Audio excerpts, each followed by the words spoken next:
Hey guys, I'm Jason Creel and you're watching The Lawn Care Life. You know, I moved into a house recently and my lawn is terrible. Really bad, thin grass, tons of weeds, not just easy to kill weeds, but the bad ones that I don't like seeing in customers' lawns.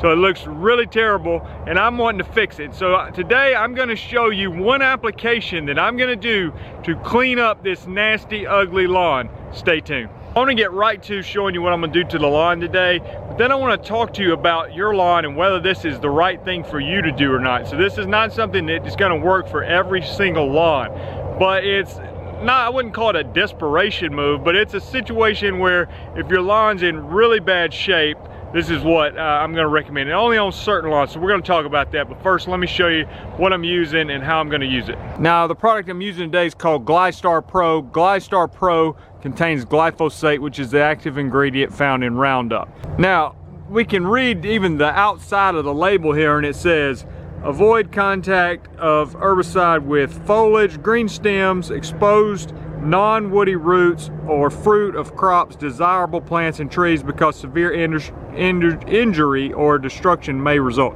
Basically, a simple translation means don't spray it on anything green that you want to survive. So this is sometimes a common misunderstanding with glyphosate that people have, and it's not taken up through the roots. I get asked that a lot. It's taken in through the green plant tissue. That's actually the good thing and the reason why today's application hopefully is going to work. Okay, so if we know that the glyphosate is taken in through the green tissue, then that is helpful. It's not taken in through the roots. But what I'm doing today is here in the South, we have warm season grasses that go dormant in the wintertime. It is early December and we've already had several hard frosts and even a little snow in my area. And this Bermuda lawn, even though it's a nasty thin Bermuda lawn, the Bermuda is mostly dormant, if not all dormant, okay? We're gonna look at that in just a second. But you remember reading on the label, it's saying do not spray on green tissue, okay? So what happens is when you spray a dormant Bermuda lawn, now and we're gonna talk about this and the risk involved with this and everything else, but in theory, if you've got green, grassy weeds and dormant Bermuda, which is gonna take in the glyphosate? The green, grassy weeds, okay? The glyphosate, because it's dormant, doesn't have that green plant tissue, then it's not gonna take in the product. Now, with that being said, you may think it may look dormant or it may be mostly dormant and it may still have some green plant tissue down close to the stem, and so if that happens you might get some damage done to your Bermuda. Well, in my situation, I've got a lawn that's in such bad shape, it's overtaken with weeds and a lot of Dallas grass and a lot of hard to control weeds, that it's a little bit of a risk that I'm willing to take, because yeah, I might do a little bit of damage to the Bermuda. I hope not, but it could happen. I could possibly set it back from greening up as fast. Let's just say next April, my neighbor's yard is nice and green and mine's just now kind of coming out of dormancy. It's a little bit slower to wake up.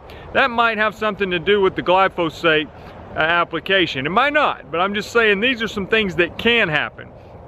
But you want to make sure that your grass is dormant when you do this, and you want to only do this on Bermuda lawns. To my knowledge, this is not something you want to try on other lawns. At least in my area, the zoysias, centipedes, St. Augustine's, they never really go totally dormant, but the Bermuda goes dormant. And another thing too is Bermuda is a lot easier to bring back to recovery if you did cause a little bit of damage. With that being said, I'm probably not going to do this on many customers' lawns. Honestly, if I had somebody wanting to hire me for my services on a lawn that looked like this lawn, I probably wouldn't take the lawn on because it's in such bad shape.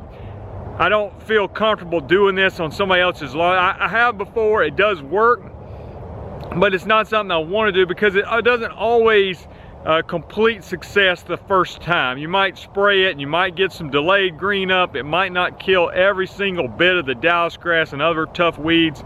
And so sometimes the customers don't understand even though you try to explain to them. So that's, for that reason, I probably wouldn't take on a lawn that's just solid Dallas grass like this lawn almost is. But let's take a look at the lawn. Let me show you the situation.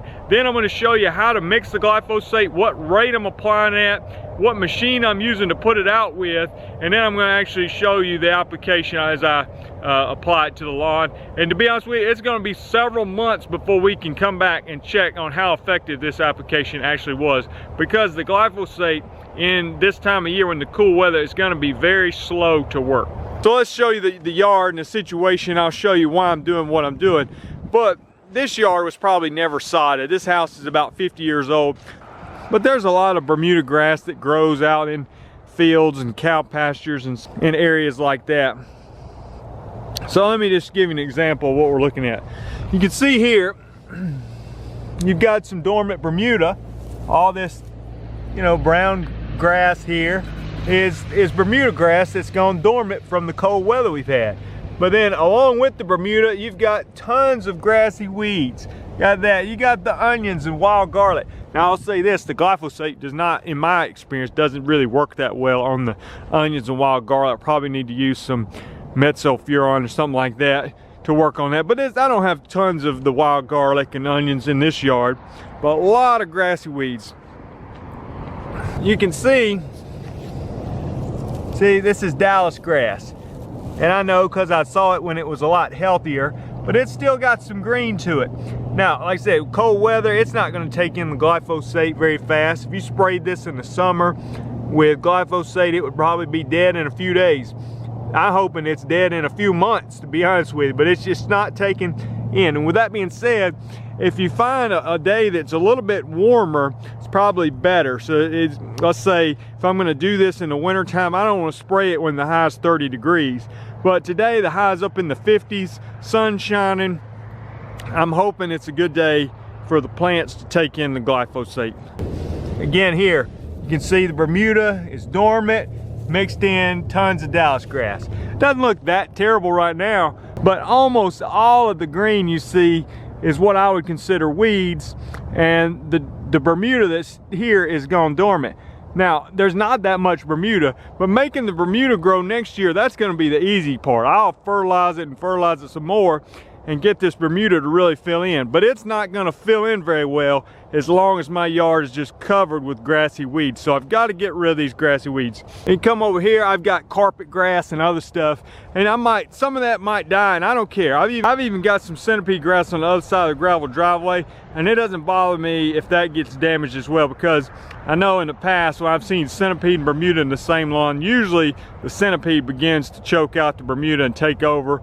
And I would prefer this lawn just to be all Bermuda and not have a multitude of types of grasses. All right, we're gonna talk about how to mix the product, at what rate to mix it, and I'm gonna show you how to apply it, and then I'm gonna apply it. While you're watching, leave comments below. Like I said, if you hadn't done so, you can subscribe to the channel. I'm hoping to keep you updated on the progress of this lawn, and I'm thinking by next June or July, so maybe 6-7 months from now, this lawn is almost gonna be unrecognizable. Now, that's not a bold prediction. I think it will. I think if I can get rid of these weeds and start fertilizing, the Bermuda is going to really start filling in. I'm not saying it's going to be perfect, but I think it's going to make a remarkable turnaround because I've worked on lawns that were in this situation before. Well, I want to do some landscaping and just dress it up. We might paint the brick on the house and make it look a little more updated as well. Now this is my Ground Logic machine I've been using to spread granular lime on the customer's lawn, but today I'm going to use it to spray this lawn, and it has a 12-gallon tank on it and sprays at 1 quart per 1,000 square feet. So what I'm planning to do is go ahead and put 12 gallons of water in there along with the glyphosate. Now one obvious question is, what rate should we apply the product at? Now I've already said my machine sprays at 1 quart per 1,000. I could spray this with a gun, and I'll say this, if you just had a little bit of Dallas grass or something like this, you're trying to kill it in a dormant Bermuda lawn, you probably need to use a little 1 gallon or 2 gallon sprayer, maybe a backpack sprayer, and you can mix your glyphosate at the rate of 1 ounce per gallon of water, something like that, or 1 ounce per gallon and a half of water.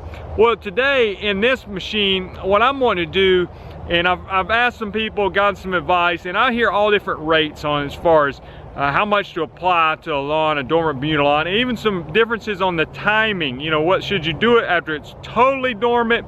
And just by the way, a side note, before you think this is crazy what we're doing, this is fairly common in my understanding of what golf courses do, probably January, February time frame, is if they have Bermuda fairways, and they can go in there and spray the entire Bermuda fairway with glyphosate and clean up a lot of the weeds. And it's just something that's regular. So this is not just some out of space crazy idea if you think I'm gonna kill my entire lawn. And I know some people have a terrible lawn and have cool season grasses. Some of them spray the whole thing with glyphosate and then come back in and overseed it and start over that way. But that's not something that's typically done here in the South. So the rate I'm gonna use today, and like I said, I've heard a lot of different rates, but I think for the Dallas grass is very challenging weed to kill, and I'm willing to use a little bit higher rate even if it means I cause a little bit of damage to the lawn. So I'm going to go with a 32 ounces per acre. So I'm going with a 32 ounces per acre. I'm going to show you the calculations on my phone, how I come up with how much to put in this 12-gallon tank based on wanting to spray 32 ounces per acre rate on this lawn. All right, let me take you through a little bit of the math on figuring out how much glyphosate to put in the tank. So we've already established I've got a 12-gallon tank on the machine. So I got 12, and I'm gonna divide that by 43.56. Now, the reason is I've got 43,560 square feet in an acre. What I'm trying to figure out is how many acres can I spray with 12 gallons at the rate that we're applying at. So 12 gallons divided by 43.56 divided by my rate that the machine sprays. So let's say I was using a handheld sprayer and I sprayed 1 gallon for every 1,000 square feet. Well, then I would just put divided by 1. If I sprayed 2 gallons for every 1,000 square feet, I'd divide by 2. Well, my machine sprays at a quart per 1,000, so I'm gonna divide by 0.25, or a quarter of a gallon, which would also be divided by 0.25 is the same as multiplying by 4. But anyway, when you do that, you come out with 1.1 and some decimals.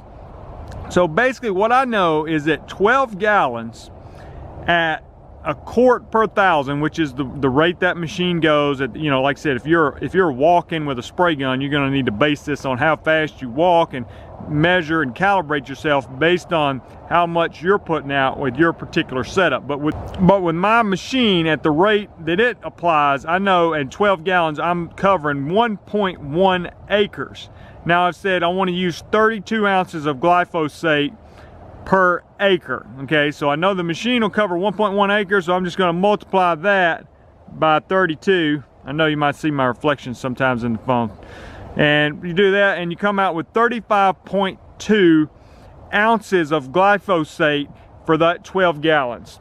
And that should cover a little over an acre. Now this lawn is not an acre, but I got some other lawns that I can use the same application on. So I'm going to go ahead and mix up the whole thing. 12 gallons plus 35.2 ounces of the glyphosate mixed into this machine, and now I'm gonna, when I ride it, it's putting it out at a quart per 1,000 square feet. Let's mix the product and then I'll apply it.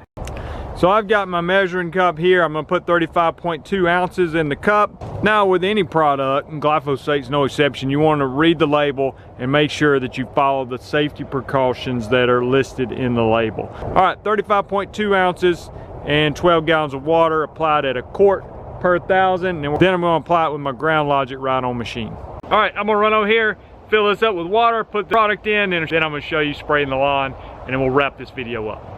Now when I say 32 ounces per acre, a lot of you, if you're trying to like spray some gravel driveway and you don't want grass and you don't really care about damaging anything, you just want it all dead, then you might mix it at a significantly higher rate. You might have a 2-gallon sprayer and mix it at 2, 3, 4, 5 ounces per gallon. That's probably overkill, but you're not worried about damaging anything because you're just trying to kill everything. Well, that's not the case on my lawn. I'm not trying to kill the Bermuda. And if there's a little bit of green tissue left in there, maybe I'm gonna damage it, but I don't want to die it. So I'm not going some max all out rate trying to wipe out the entire lawn. I'm trying to kill the green weeds and green grassy weeds that still have a lot of green in them without hurting the dormant Bermuda, even if it might have just a little bit of green tissue left in it. And yes, I might cause a little bit of damage, but I think ultimately it's going to recover very well come next summer. That's at least my hope. We'll see. And just understand, this spraying this yard with glyphosate is not going to fix all the problems. It's not going to fix the thin grass. I'm going to need to fertilize. I'm going to need to put pre-emergent out to keep getting filled in with crabgrass this next year. So there's other things that need to be done. But as far as one application to wipe out a lot of weeds, this is what I'm going to do. Because other alternatives is you got a lot of different kind of weeds, might take a lot of different kind of products to get rid of the different weeds. You're going to have to make multiple applications with different products to clean up the yard. And this is one application that can get the majority of it at a lot cheaper price and with a lot fewer applications.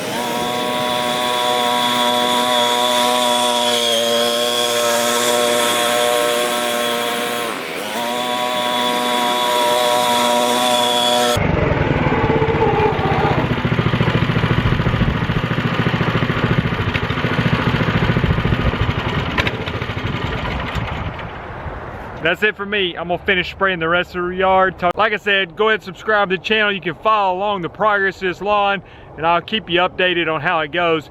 But if you wanna try this at home, read the label first. Only do it on dormant Bermuda lawns, and understand there is some risk involved to causing some damage to your lawn. But sometimes, in my opinion, the risk is worth it, because you can make the Bermuda recover next year, and this is one of the best ways to get rid of these very tough to control weeds. Let me hear from you in the comments. I've got plenty of other videos for you to check out. Here's some popping up for you now. Talk to you later. Bye.